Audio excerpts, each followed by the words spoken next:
Okay, what's up, everybody? Good morning. Welcome to a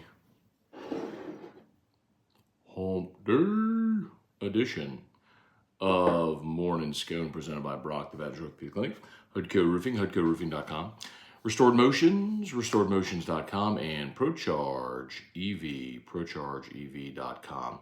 All right, y'all, happy hump day, the day before Thanksgiving Eve, as it were. If you have the week off, awesome. Hope you're enjoying it. If you're working like the rest of us, awesome. Grinders, go get it. Appreciate y'all for being here with us every day. So a couple things. Of course, LSU continues its preparation for Texas A&M. Final game of the regular season for the Tigers. Chance to go 9-3. Keep your very, very, very slim New Year's 6 hopes alive. And then, of course, also a final opportunity to watch Jaden Daniels and all of these seniors in Tiger Stadium for the final time. And hopefully watch Jaden Daniels polish off the Aggies and his Heisman candidacy. So let me know what y'all got. We also got word Michael Thomas going to IR, so that means he's out at least 4 weeks. The question of whether or not Michael Thomas could stay healthy answered, although you've gotten 10 games out of him. I guess 9, and then the injury. He was injured in the 10th game, so missed the bulk of the Minnesota game. But Michael Thomas will miss at least 4 weeks now, which means theoretically, if everything goes well with his recovery, he could return for the final 3 weeks of the regular season. And at that point, we'll see if the Saints are in a playoff push, as we all expect that they will be in a really bad NFC South. So, all right, y'all fire away. Good morning. Already went to the gym and back. But because I don't have to bring Drew to school, I went about 30 minutes later today. So I haven't showered yet. That's why I'm just in a t-shirt. And after we finish this, I'll jump in the shower and get on with my work day. So anyway, so let's do a normal show here. We'll rock and roll till about 8 o'clock and we'll jet. So y'all fire away. Jason Horn, Kelly Gross, good morning. Jason headed to open the barbershop for the last minute haircuts for Thanksgiving. All right, Jason. Jason, where's your barbershop, man? Let's see.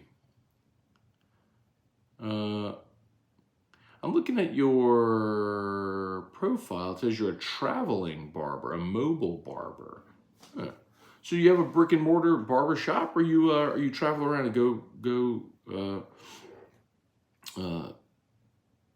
cut people's hair, style? I don't know what the verbiage is. You know what I mean? Like my sister had a hair salon, right? So she was a stylist. I don't know if that's what you call men or barbers, obviously. But anyway, you know what I'm trying to say. Anyway, Deborah Coward, Jerry G, good morning. Tim Gotra, you could tell, Jason, I'm not super hip with the verbiage when it comes to hairstyling and barbers, etc. Tim Gotra, Randall Offrecht. Good morning, Matt. Do you think the Saints will draft Jaden Daniels, even though they donated $150 million to Carr? No, I don't think they'll draft Jaden Daniels. For several reasons. Number one, I don't think Jaden Daniels is going to be on the board when the Saints pick. Number two, the Saints have drafted a first-round quarterback one time in 56 years. Why would it be any different? If they were to draft a quarterback, there's no guarantee that Jaden Daniels is the one that they would draft. And furthermore, it's the exact thing you just said. They are financially committed to Derek Carr for at least 2 more years. So, no, I don't think the Saints are going to draft a quarterback in round 1, and I don't think there's any reason to think it would be Jaden Daniels. I understand why Saints fans want that, why LSU fans want that, and I think that would be awesome. I would love to see the Saints draft Jaden Daniels. I would love to see them draft any quarterback in round 1. I mean, they've done it one time in 56 years, Archie Manning. And that's primarily why the Saints have been a garbage franchise for the bulk of their existence, because they refuse to invest draft capital at the most important position on the field. Let me rephrase that. They refuse to invest high draft capital. Oh, they've drafted Sean Canfield and Jake Haener and Garrett Grayson. Yeah, they've done some of that over the years. Heath Schuler. Tim Gotro, let's see. Jerry G, good thing Callaway's back. Yeah, Jerry, that was like the corresponding move, but Callaway is on the practice squad. I don't know that he's going to be active. I think that's a just in case. I think the player with the real opportunity is A.T. Perry.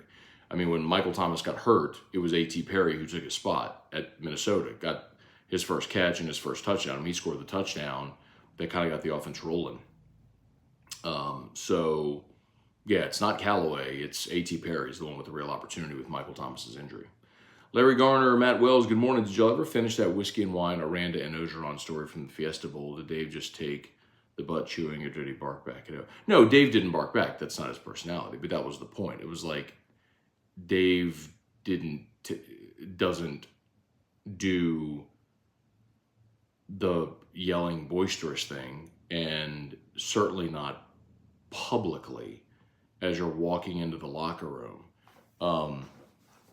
And that was about the point was that was like the final straw. Dave was taking another job, but stayed because his family didn't want to leave.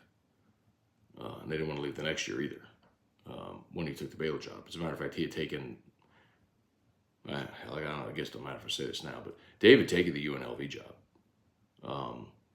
after the 19 season. He was just ready to get away from Ed Ogeron. He took, and the UNLV job was trash, but he had verbally accepted the UNLV job, and ultimately, long story short, his family convinced him not to. And then a few weeks later, Baylor came open, and you don't turn down Baylor. I mean, it was a Power 5 head coaching job. You don't turn that down. So he left.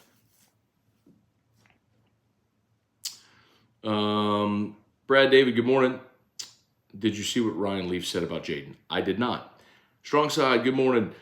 Tim Gotro, Stinky Pete's inability to put players in positions to succeed does more damage to the offense than having to put players in IR.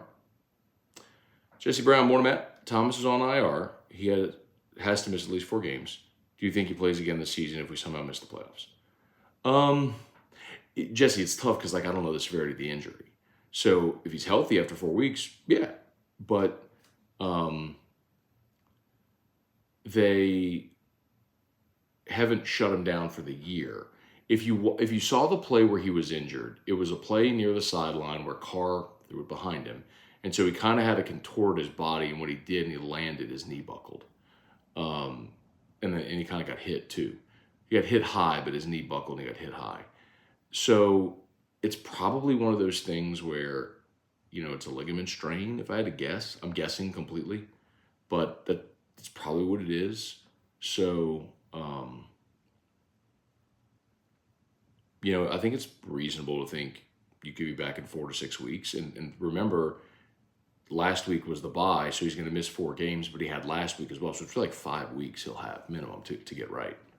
So, yeah, I think there's a chance he gets back out there if the Saints are in. Now, if the Saints lose the next 4 games and they're completely out of it, you may just shut them down.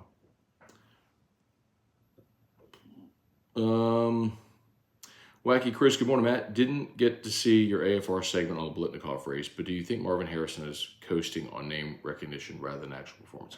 So my general thesis here, Chris, is, first of all, Marvin Harrison is an amazing player.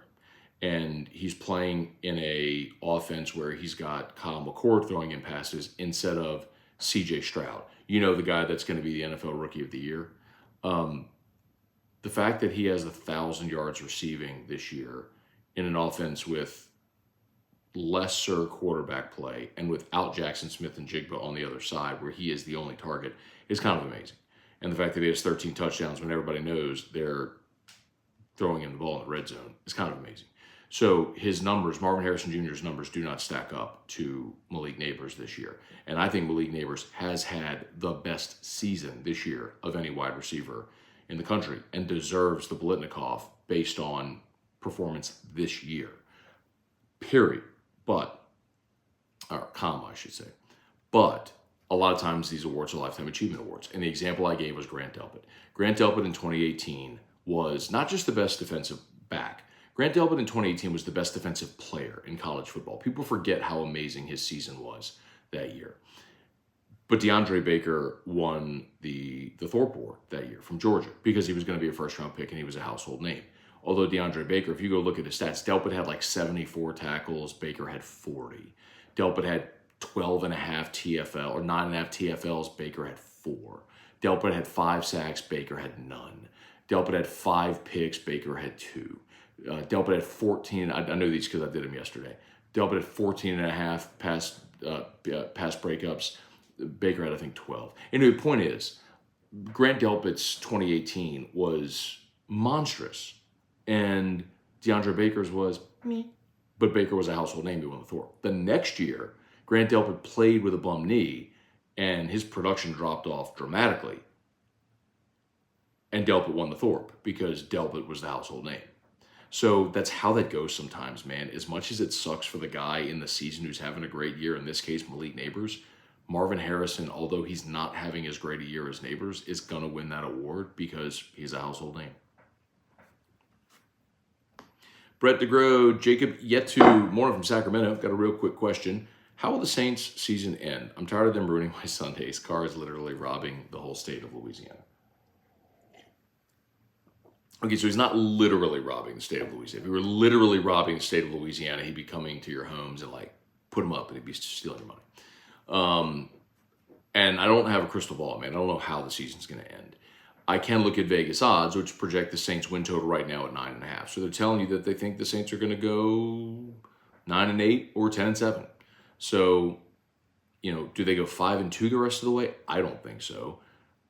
Is 4-3 more likely? Yeah. Is 3-4 possible? Sure. I think they're going to finish 9-8 or 8-9, and it's going to come down to tiebreakers in a bad division. Probably with, well, not probably. It'll be either with Atlanta or Tampa. I think Tampa's going to wane, and yeah, man. I think the Saints continue to do what they've done all year, which is the 1 step forward, 2 step back thing, or 2 steps forward, 1 step back, and that's how you end up being a 500 football team. And it's, I think, going to come down to whether or not you're 8-9 or 9-8, and if you win the division. But I think that's where they're going to be. At the beginning of the season, I picked this team 10-7 to win the division and lose at home in the wild card round. And there's no reason really for me to jump off of that now. Brad, I think if the Saints move on from Carmichael, what do you think about Josh McDaniel for OC? I think Josh McDaniel is a much better OC, obviously, than he is a head coach. That is fairly obvious right now. But there's something about the whole Patriot assistant thing, the Patriot way thing, that just makes me go, there's a reason why I think it works in that structure. I don't know if it works in someone else's structure. I'd rather go with a younger person and give them like their opportunity to call plays. Go find the next Kyle Shanahan or Mike McDaniel or Sean McVay. Go find that guy. Jake of Elevators on Sunday. Have a blessed day, man. Thank you, man. Same to you. Jerry G, if the Steelers fired Carmichael, Canada, why not the Saints with Carmichael? Jerry, I literally did that segment yesterday on AFR, so check out the After Further Review YouTube channel. You get my full thoughts on it. Abner Neal, good morning. James McKinney, good morning. Stuart Angers, good morning. Thanks for sharing Drew with us. Always have a better day when Drew makes a showing. Thank you, Stuart. Appreciate it, man. I would bring him in here, but he's sleeping right now. But thank you very much. Very kind of you to say. Dax Jeter, morning, Matt. Related to Daniels versus Nick's Heisman discussion, it feels like the arguments made by the media for Nick's are against Daniels and not for Nick's. Thoughts? You'd have to be more specific, Dax. I don't quite know exactly what you're talking about. Jacob Thompson, good morning, Matt. It was good to see the Steelers fire Matt Canada. I remember he was at LSU, but how long exactly did he coach at LSU? 1 year. He was the OC Ed's first year in 2017, and what a disaster. So that was Derek Panamsky, who did the scouting, found Matt Canada, because that year, you might remember, he was a Broyles finalist. He was the OC at Pitt, and they scored 45 a game or something like that. I'll never forget sitting in the press conference with Ed Ogeron, and someone asked him, what did you like about Matt Canada? He goes, 45 points a game, or whatever it was. But they butted heads from jump. They physically were having an altercation at practice. After the Mississippi State loss that year, was that to Troy? after one of the early losses that year, Ed went to Joe Oliva and wanted to fire Matt Canada, like in September. That's when the story leaked that they all kind of had a little powwow together because they thought it would be a good idea to leak that story to show unity. But in the end, all it did was create more of a hullabaloo to say the athletic director is calling the head coach and the OC into his office to have a meeting. 3 weeks. I mean, that's when nobody had faith in Ogeron, and it was like he was proving the point. Anyway, Canada wanted to play Miles Brennan. Ogeron wanted to play Danny Etling. Ogeron knew that he would have been a one-and-done head coach here if he lost, and so he just needed to win games, not prep the young guy for the future. And so they butted heads on that. They ultimately stuck with Etling, and they went 9-3 after the loss to Mississippi State, blown out by Mississippi State, lost to Troy, then got a little bit of a roll there, and then lost to Bama in 2017. But went 9-3. So, but 1 year, and then they fired Canada, paid him a big buyout, and then promoted Steve Ensminger. And that worked out great. Trivia Carter, good morning. Meridoc Baraki, good morning, Matt. Why are the West Coast guys continuing to disrespect Jane Daniels? What's wrong with giving everyone flowers? Oh, I didn't see Ryan Leaf's tweet. Okay, some of y'all have referenced that. Hang on, let me check.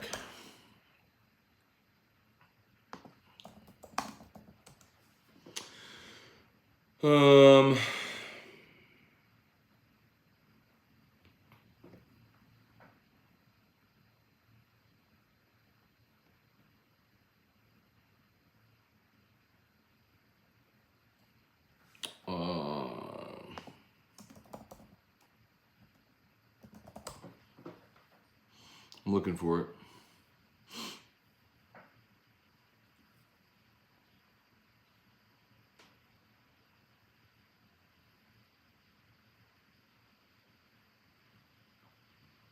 I don't see his tweet.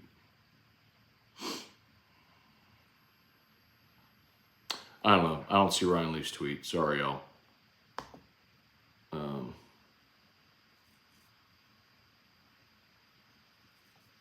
Did he tweet or was he a guest on someone's show?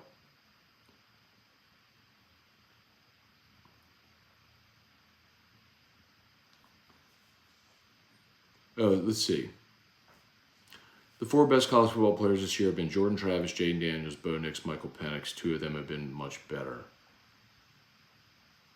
Let's see. If Jaden Daniels was at Oregon or at Washington, he would be the backup. Those 2 have to be thoroughly in front of Jaden Daniels, plain and simple. Take nothing away from the young man. He is awesome to watch. But it's just plain and simple. That's where we are at right now in terms of the Heisman conversation. If it's not simply Bo Nix and Michael Penix Jr. right now, alone at the top, I don't know exactly where else we're looking. That's weird. I mean,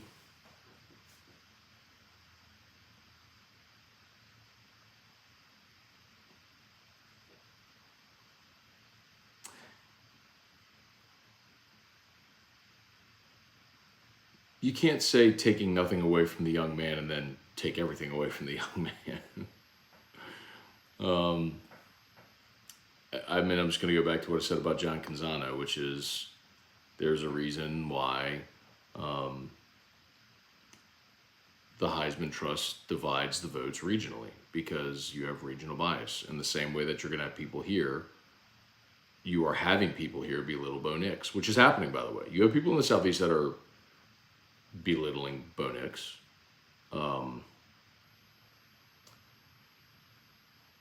And you shouldn't, because he's been awesome. I mean, he had a very Jekyll and Hyde time at Auburn, where we kind of knew him as like good Bo and bad Bo, if y'all remember.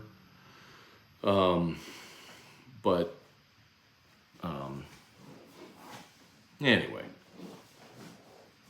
whatever. It's Ryan Leaf. Entitled to his opinion, but it just, you can't say it's very clear that 2 are better than the rest without explaining why. Because it's actually not clear, because the objective data says Jaden's having a better season than those guys. Their teams are doing better. They're, Washington's undefeated. Oregon's a one-loss team with a loss to Washington. And my guess is if the shoe was on the other foot and you had a 3-loss Oregon, a 3-loss Washington, where their quarterback just flip it, right?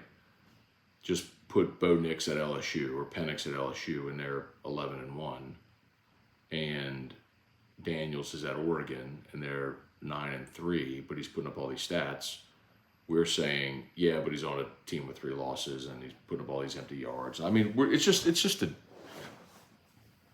how you frame your conversation, But it's pretty clear, though, based on what's happened with the odds and the movement and all that, why Jaden's continuing to shoot up the odds and is now the favorite is because the people who watch know.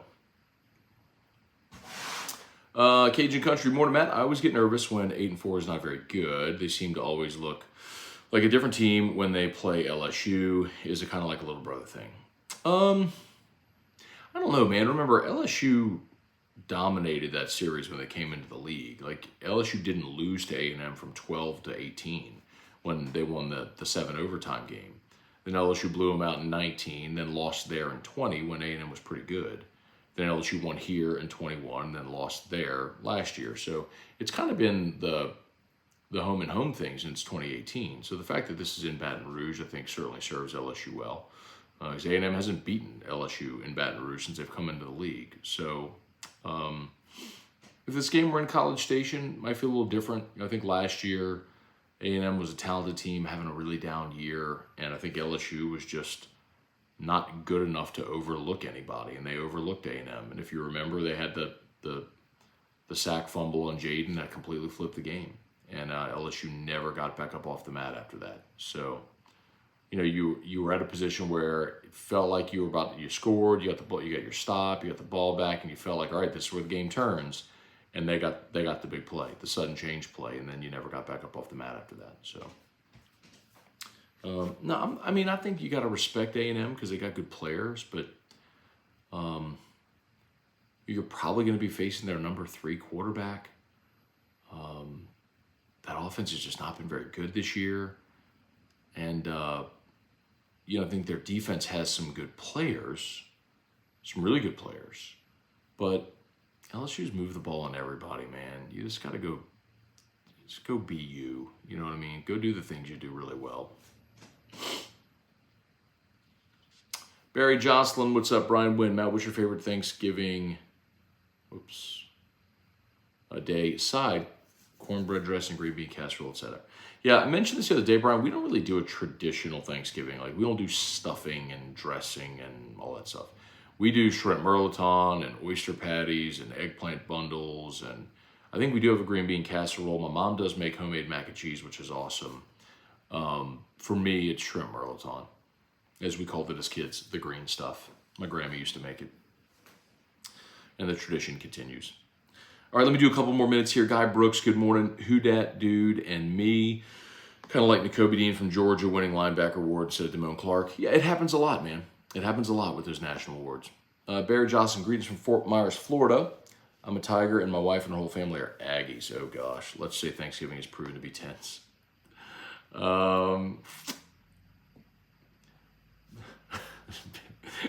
Thanks for literally explaining literally to that guy. That literally made me laugh out loud. Just my role here. I wish I could turn it off, but I can't. Brent Chisholm, good morning. Antron Hemingway, good morning.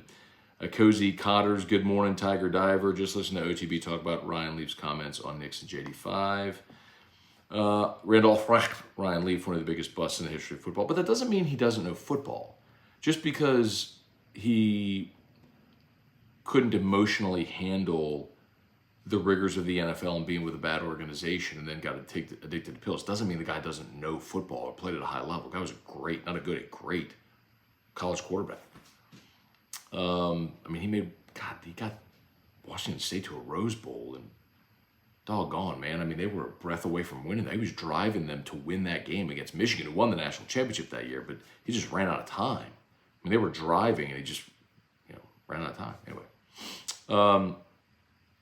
What do you think is going to happen to Matt House's D next year? Will he be fired? Yeah, Ryan, I mean, I've talked about this a bunch, literally since the Ole Miss game. Yes, I think Matt House will be fired. I'm not sitting there pounding the table saying fire the coach, but I just don't know how you can survive after this type of season. And not only Matt House, I think there will be more defensive staff changes. I'll put it to you that way. Let's see more, Matt. Are you doing AFR today? Yes. Also, will Ott give his picks today for Thanksgiving games? I will ask him, Guy. Yes. And the other thing I would mention to you, since you're on YouTube, go subscribe up to Sports Better's Paradise on YouTube. That's Jimmy's podcast that he does, and they drop videos, if not daily, multiple throughout the week, where he's getting picks from professional sports handicappers. And so I would recommend that as well. Zachary Snyder, morning, Matt. Saw a stat last night. Jaden has more yards and touchdowns in the last 7 games than Iowa. Well, Iowa's the worst offense in football, but yes. It's not the greatest comp, but yes. That's more of an illustration of how bad Iowa is. Rocky Killian, good morning. Brandon Gaucher, it's the same argument you made the other day about the other guy that said he would hold a clipboard. You could say Bo Nix and Penix would be a backup at LSU to Daniels. Of course. Kerry Hughes, Matt's thinking face after the Leaf comment. You love to see. Got it. Gotcha, Jason in Covington. Gotcha. Josh DeVilliers, what up? I wonder what Bryce Underwood meant when he tweeted bet when he saw Michigan got the QB commitment. Hopefully it means he's headed to BR. Him and H. Barrett would be awesome. Yeah, man. I mean, the fact that Michigan took a quarterback commit for 25 kind of tells you they were throwing in the white flag, or waving the white flag, or throwing in the towel on Underwood. Let's see. Dale Broussard to GMEX extend the lockup period. No, but who's selling right now anyway? Dale Broussard in April, it would have been, I don't know what that means. Oh, sorry. Carrie said, has anyone found out what someone would have won if they had bet Jaden to win the Heisman before the season at $100? Can we only find that after the fact? No, Carrie, I mean, you go back and look at preseason Heisman odds. Like, let's see. Oh, it's 801. I gotta go.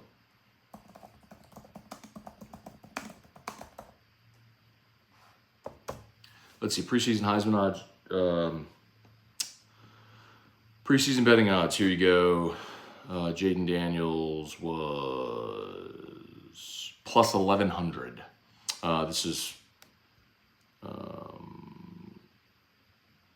This was at SI. Caleb Williams was plus 400, Jay Daniels plus 1,100, Drake May plus 900, Quinn Ewers plus 1,200. So $100 would have won you 1,100. Excuse me. Okay, y'all. Or in the words of Quinn and Williams, bless you. Thank you. All right, I got to go. Y'all have an awesome day. Thanks so much for watching. YouTube, please smash that like button, subscribe to the channel. Facebook, please like the Matt Moscona page, share the post. Y'all, as always, shout out to Brock and Hudco. You need an orthopedist, call Brock. You need a roof, call Hudco. Hudco Roofing, HudcoRoofing.com. All right. See you. Peace.